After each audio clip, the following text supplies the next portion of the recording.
The fall of Byzantium, Constantinople 1453. There are moments in history when something ancient and seemingly immovable begins to tremble, when the foundations of 1,000 years crack under the weight of time. The spring of 1453 was exactly such a moment.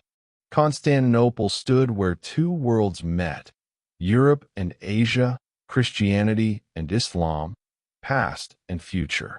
For centuries, its walls had withstood everything thrown against them. Emperors had risen and fallen within those stone boundaries. Prayers in countless languages had echoed through its churches. The city had once been the beating heart of an empire stretching from the sands of North Africa to the mountains of Armenia, from the coasts of Spain to the deserts of Syria. But empires, like people, grow old. By the mid-15th century, Byzantium had become little more than the shadow of its former self. Its vast territories were gone, surrendered to time and conquest. What remained was the city, magnificent yet weary. Emperor Constantine XI ruled over a capital that had become an island in an Ottoman sea. The empire that once commanded legions now struggled to man its own walls. Where hundreds of thousands once lived, perhaps 50,000 remained, walking streets that remembered better days. But the walls still stood. Those walls were legendary. Triple layers of stone that had turned back armies for 1,000 years. The Theodosian walls, built when Rome still dreamed, rose from the earth like cliffs. The outer wall, the inner wall, the moat between them, a labyrinth of stone and determination that had crushed countless invaders' ambitions. Huns, Arabs, Bulgars, Rus, all had come. All had failed. But Sultan Mehmed II was not like those who came before. Young, brilliant, and burning with ambition, the Ottoman Sultan looked upon Constantinople with an obsession that bordered on hunger. In those ancient walls, he saw not just a city, but a symbol, the last fragment of Rome, the prize that would immortalize his name. He gathered an army that seemed to spread across the horizon, 80,000 soldiers, perhaps more. Troops from Anatolia and the Balkans, janissaries in their distinctive caps, engineers and miners, archers and cavalry. And cannons. Enormous bronze cannons, some so massive they required teams of oxen to move them, built to do what no army had done before, break the unbreakable walls. They arrived in early April. The horizon darkened with tents and banners. The sound of that vast host settling into siege positions must have echoed through the city like distant thunder. Inside Constantinople, Constantine gathered what forces he could, perhaps 7,000 able-bodied men, a few thousand more citizens, monks, merchants willing to stand on the walls. The Genoese commander Giovanni Giustiniani arrived with 700 soldiers, a small force, but experienced, professional, and desperately needed. Venetian sailors in the harbor debated whether to stay or flee. The odds were impossible. Everyone knew it. And yet, they prepared. There is something deeply human in choosing to stand when standing seems futile.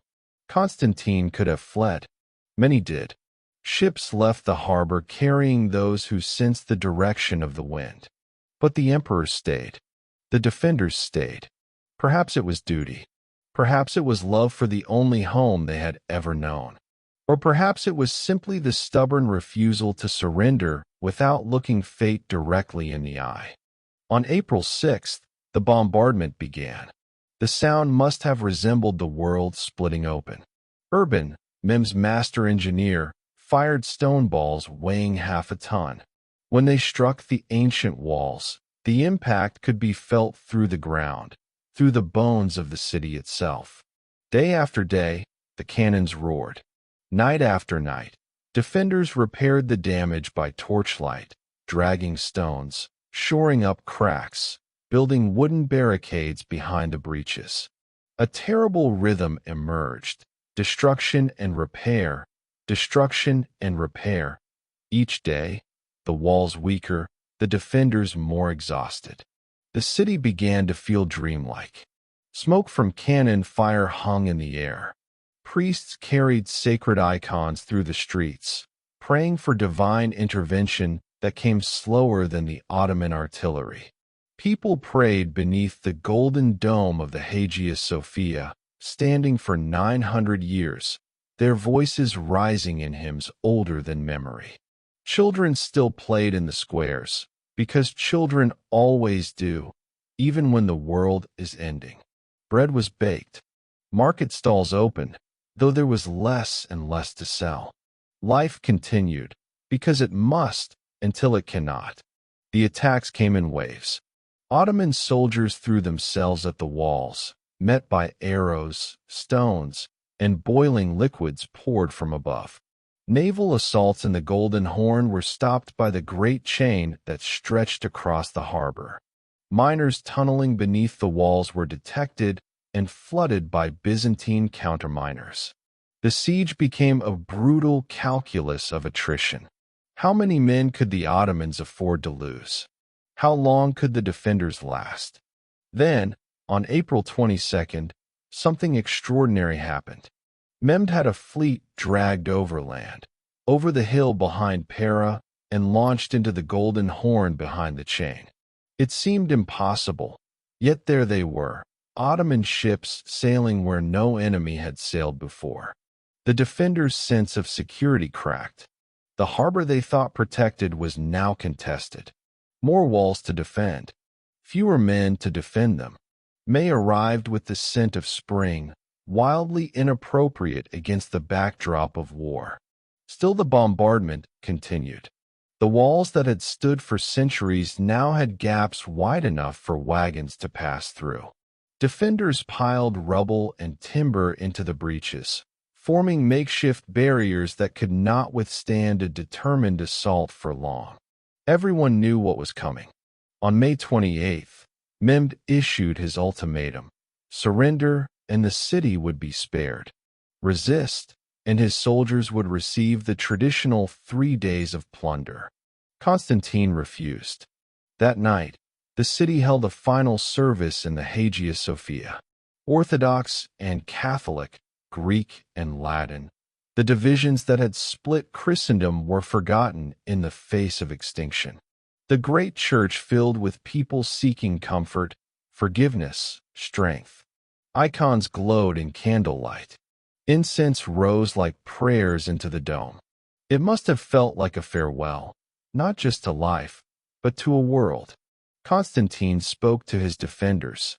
His exact words are lost, filtered through time, but their essence remains: gratitude, resolve, resignation. He asked forgiveness for any failures and reminded them of what they defended: not just walls, but civilization, faith, heritage. Then, as the final assault began, he took his place on the walls, sword in hand, an emperor standing with his soldiers. Just after midnight on May 29th, the attack began. Wave after wave, for hours. First the irregulars, meant to exhaust the defenders. Then the disciplined Anatolian troops. Finally, at dawn, the Janissaries, the elite of the Ottoman army. They struck the damaged section near the gate of St. Romanus, where Giustiniani had concentrated the best defenders. The battle was desperate, hand-to-hand, brutal. For a moment, impossibly, the walls held.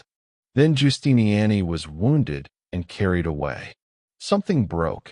Not courage, but coordination. Structure. Hope. A small gate, the Kirka Porta, left open during a sortie, was discovered by Ottoman soldiers. They poured in. Constantine XI disappeared into the fighting. Whether he fell on the walls, cast aside his imperial regalia to die as a common soldier, or was simply lost in the chaos, no one truly knows. The last Roman emperor vanished into history like morning mist, leaving only stories behind. By mid-morning, it was over. Ottoman banners flew atop the walls. The gates opened. Soldiers flooded the streets to claim the 3 days of plunder they had been promised. The sack was terrible, as sacks always are. Ancient libraries burned. Churches were stripped of their treasures. People fled to the Hagia Sophia, hoping for sanctuary that would not come. Yet by the standards of the age, Mehmed showed restraint. After the 3rd day, he ordered protection. The killing stopped. Slowly, the city began to breathe again. Mehmed entered the Hagia Sophia. He dismounted, took a handful of dust, and poured it over his head, a gesture of humility before God and history. Then he ordered the great church converted into a mosque, preserving rather than destroying it.